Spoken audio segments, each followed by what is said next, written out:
Enye wametoka nje na enye wamekuja hapa wote na warudishia shukrani. Wallahi marka la sheegay tiriste Idris ayda maana maxay soo gartay Idris haweeney maalin uu taagnaa inuu dhagax lagu shaqeeyo. Wakati niliambiwa Alkano Idris wetu wa Dagale anatoka anasema aliashtuka kama msichana mmoja wa Dagale.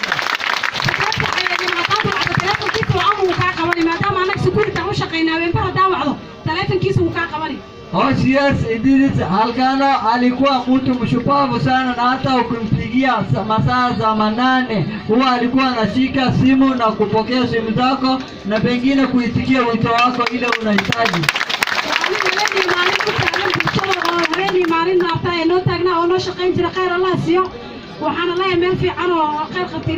Hakukuwa anajitetea mwenyewe, mbali alikuwa anatetea wale wakimbizi wako chini yake, na yeye ndio alikuwa anawaongoza. OCS Mahora, naye unaambiwa tushaka kukuona, lakini hatujaona kalamu yako na kazi yako na vile unafanya kazi.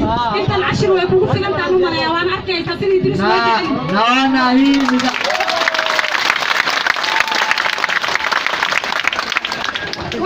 OCS Mahora, unaambiwa hii iwe ni dhahiri kwako na shahidi kwako, ndio kesho wakati wewe unaenda watu kama hawa ndio sio wa kabila yako wahudhuria hafla yako na wakusherekea bila wamesherekea OCS Alkano Idris.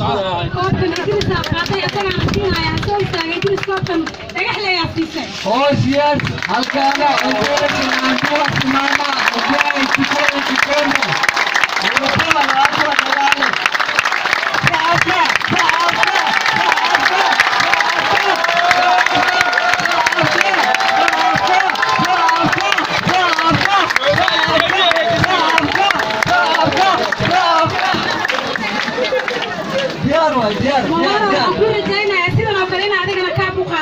OCS Mahora, naye unaambiwa hiyo kikombe ni OCS Alkano Idris.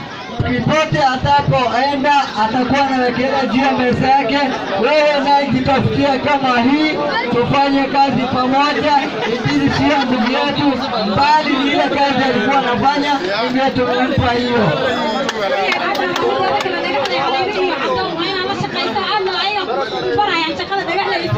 OCS Mahora, nao unaambiwa kuna serikali wako hapa mbele yako yenye walikuwa wanafanya kazi na Alkano Idris kama Inspector Madam Halima, wote walikuwa bega zake, walikuwa wakifanya kazi pamoja na yeye.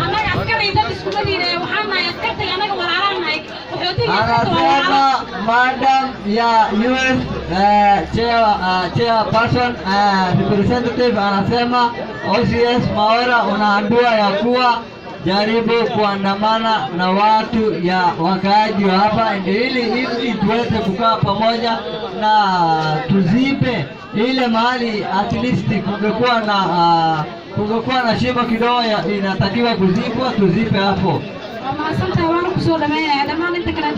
OCS Mahora, unaambiwa karibu sana. Haya, tumpigie makofi.